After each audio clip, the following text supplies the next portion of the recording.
Apa hukumnya seorang muslim baca Al-Quran di kuburan? Ini yang oleh Imam Syafi'i rahimahullah ditentang keras. Ada sebuah buku kecil, Kutaib, judulnya Asyirku wa Wasailuhu Indal Ulama'i Syafi'iyah. Di sana di dalamnya dijelaskan pendapat. Assalamualaikum warahmatullahi wabarakatuh. Baik sahabat dimanapun anda berada, semoga kawan-kawan semua dalam keadaan sehat walafiat, dan semoga kita senantiasa dalam taufik dan hidayah Allah Subhanahu wa taala. Baik, di sini lagi-lagi kita akan mengajak saudara-saudara kita untuk berdiskusi. Tentunya pembahasan yang menyangkut daripada isi penyampaian ustadz-ustadz kita yang kaum salafi. Di sini pembahasan kita kali ini tentang permasalahan ziarah kubur. Ini dengar baik-baik ya. Permasalahan kita ziarah kubur yang mana mereka mengatakan ziarah kubur itu tidak boleh. Nanti saya sudah tautkan videonya juga, nanti di akhir video ada juga penjelasan Ustadz Abdul Somad. Dan ketika beliau menjelaskan itu, coba dulu didengarkan dengan perhatian ya. Jangan langsung timbul amarah ketika beliau berbicara. Jangan seperti itu kawannya. Karena teringat dulu saya waktu pertama kali belajar agama juga seperti itu, ada rasa fanatik terhadap seseorang, sehingga kalau sudah orang lain yang mengkritiki orang yang saya idolakan itu, hati saya panas begitu ya. Sehingga apa yang disampaikannya itu memang sudah saya rasa itu semuanya tidak benar lagi. Karena kenapa? Karena duluan amarah yang timbul. Nanti kawan-kawan yang mengaku salafi mendengarkan beliau jangan langsung dengan amarah ya, cermati nanti beliau. Dan perlu kawan-kawan ketahui, ketika saya mengomentari ustadz-ustadz antum itu bukan berarti saya benci, apalagi saya memfitnah. Dan perlu kalian ketahui, silahkan cek video-video saya. Di antara ustadz-ustadz antum itu juga ada saya tautkan video mereka sebagai jadi referensi.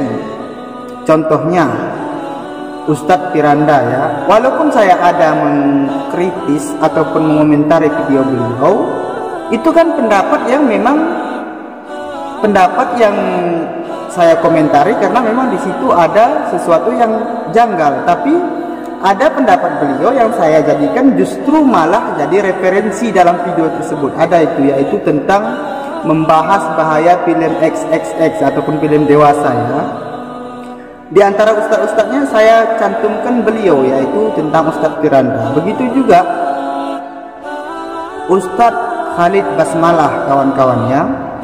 Saya juga ada ataupun sering menyimak kajian beliau, yaitu khususnya tentang kajian Sirah Nabawiyah, yang mana beliau bercerita bagaimana perjuangan Nabi Muhammad SAW, sehingga ketika kita mendengarkan itu akan menambahkan kecintaan kita kepada Rasulullah SAW. Jadi kawan-kawan jangan menganggap ketika saya mengomentari mereka saya itu ada benci. Tidak, kita tidak seperti itu, demikian. Makanya saya selalu mengajak kita di sini berdiskusi, mencari jawaban, supaya jangan diantara kita itu terjadi perpecahan. Walaupun ada perbedaan pendapat, jangan sampai membuat kita umat Islam ini berpecah. Itunya tujuannya. Jadi itu harap dimaklumi. Baik, sekarang kita masuk ke dalam pembahasan. Nanti sebelum Ustadz Abdul Somad juga ada memberikan komentar mengenai pendapat Ustadz ini. Dikatakan masalah ziarah kubur. Ini yang saya komentari tentang dalilnya.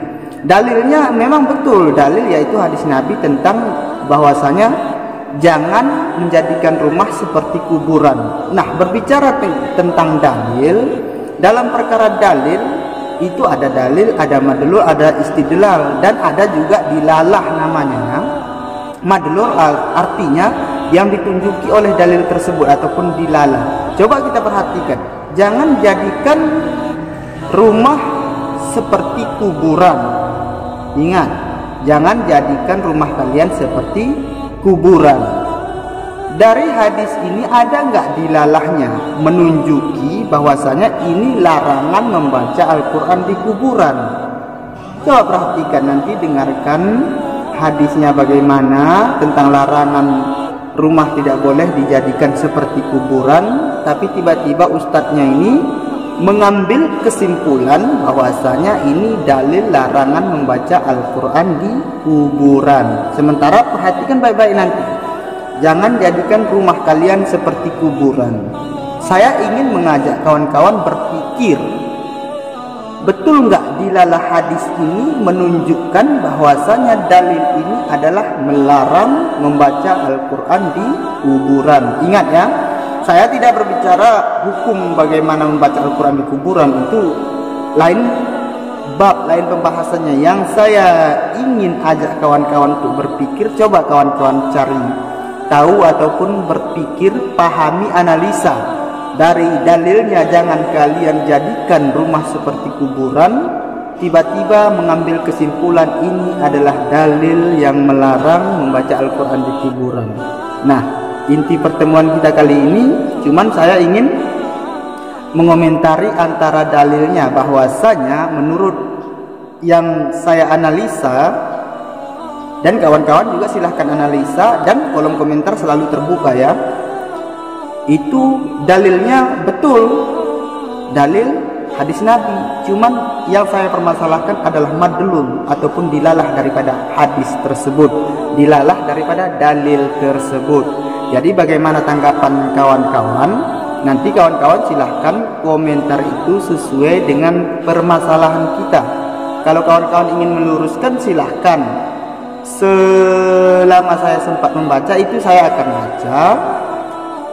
Kalau misalkan saya sempat menjawab, nanti saya akan jawab. Karena kan tidak mungkin semua juga komentar-komentar kawan bisa kita tanggapi semua, karena banyak sekali komentar. Makanya yang penting kawan-kawan silahkan, kalau misalkan salah saya menanggapi, kalian tulis di kolom komentar itu, kalian sertakan referensinya ataupun penjelasan detailnya. Kalau saya itulah dalilnya memang betul, yang saya permasalahkan adalah madlul ataupun dilalahnya. Jadi begitu kawan ya. Tapi ingat, pesan saya lagi-lagi, saya berpesan kita di sini untuk mencari kebenaran dan untuk menambah wawasan. Sekali lagi ingat ya, ketika saya mengomentari ustadz-ustadz antum itu bukan berarti saya membenci atau lain, karena saya tahu mereka orang yang berpendidikan.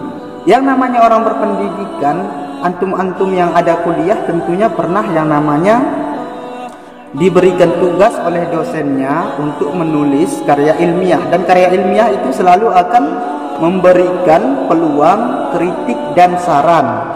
Kenapa? Karena kritik dan saran seperti ini adalah gunanya itu lebih kepada sifat membangun. Apabila suatu pernyataan kita itu benar, maka dengan adanya kritik, maka kebenaran itu akan lebih menjadi kuat. Akan tetapi kalau salah, disitulah dengan adanya kritik dan saran daripada orang lain itu kita bisa lebih memperbaiki. Kenapa? Karena kita tidak pernah terlepas dari sifat manusia kita, yaitu khilaf, lalai, dan tersalah. Baik kawan-kawan, itu saja dulu. Semoga ini bisa menjadi silaturahmi untuk kita semua. Wassalamualaikum warahmatullahi wabarakatuh. Apa hukumnya seorang muslim baca Al-Quran di kuburan? Ini yang oleh Imam Syafi'i rahimahullah ditentang keras. Ada sebuah buku kecil, Kutaib, judulnya Asyirku wa Wasailuhu Indal Ulama'i Syafi'iyah. Di sana di dalamnya dijelaskan pendapat-pendapat Imam Syafi'i dan ulama-ulama Syafi'iyah tentang syirik dan penyebab syirik. Salah satunya adalah membaca Al-Quran di kuburan. Rasul SAW menyatakan, La taj'anu buyutakum kubura. Jangan kalian menjadikan rumah-rumah kalian seperti kuburan, yaitu tidak dipakai sholat dan tidak dipakai membaca Al-Quran. Menunjukkan dua ibadah ini, sholat dan baca Al-Quran, gak boleh di kuburan. Jangan kalian jadikan rumah kalian seperti kuburan, gak dipakai sholat, gak dipakai baca Al-Quran. Baca Quran dan sholat di rumah. Dan itu menunjukkan terlarangnya melakukan kedua hal itu di kuburan. Bolehkah kita baca Quran di kubur? Ya. Apa dalilnya? Abdullah bin Umar bin Khattab berpesan, anak kandung Umar bin Khattab, bila aku mati nanti, jangan kamu tinggalkan kuburku seperti menguburkan binatang, tapi bacakanlah pada bahagian kepalaku pangkal Al-Baqarah 5 ayat. Alif Lam Mim, dzalikal kitabu la raiba fihi hudan lil muttaqin alladzina yu'minuna bil ghaibi wa yuqimuna as-salah wa mimma razaqnahum yunfiqun walladzina yu'minuna bima unzila ilaika wa ma unzila min qablik wa bil akhirati hum yuqinun ulaika ala hudan min rabbihim wa ulaika humul muflihun. Pada bagian kaki bacakanlah ujung Al-Baqarah 3 ayat. Tengok dalam kitab Roh yang ditulis oleh Imam Ibnu Qayyim al-Jauziyah.